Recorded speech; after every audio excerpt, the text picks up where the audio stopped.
Il Partito Democratico Veneto risponde al via libera del Consiglio dei Ministri all'autonomia differenziata annunciato dal ministro Calderoli con un disegno di legge costituzionale per chiedere che alcune materie siano escluse dalla riforma. Che la scuola non rientri tra le materie che possono essere oggetto dell'autonomia. La scuola è un pilastro della democrazia e della coesione sociale, non ci possono essere 20 scuole spezzettate in 20 regioni. E poi per chiedere che altre materie fondamentali come l'energia, come le grandi reti di trasporto, come le banche rientrino in una competenza statale. Abbiamo visto quanto l'energia sia una materia che deve essere trattata a livello non solo nazionale ma europeo. Mentre il disegno di legge Calderoli si appresta ad imboccare la strada del Parlamento, l'Aula si animerà con l'iniziativa del PD che non arretra nemmeno sul tema dei LEP, i livelli essenziali delle prestazioni. Noi proponiamo una legge di rango costituzionale, la nostra Costituzione prevede che abbia delle letture, 2 nelle rispettive Camere a distanza di 3 mesi.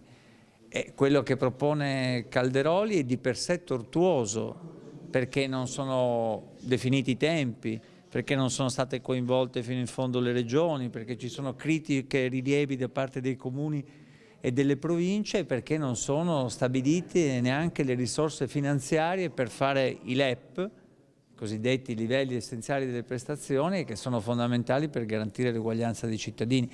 La confusione la fa Calderoli. La discussione sulle materie è il punto cruciale della riforma e in passato spesso l'avevano bloccata. Da sempre scuola e economia sono state terreno di scontro tra i partiti. Penso che questo disegno di legge contenga in sé una ragionevolezza molto forte, perché in tutta la discussione che è stata fatta anche negli anni scorsi dai governi Conte 1 e Conte 2, quando si è entrati sulle competenze, già allora queste materie non venivano considerate trasferibili, perché le regioni possono chiedere, come dice la Costituzione, il governo e il Parlamento ovviamente non solo l'ultima parola, ma decide cosa trasferire.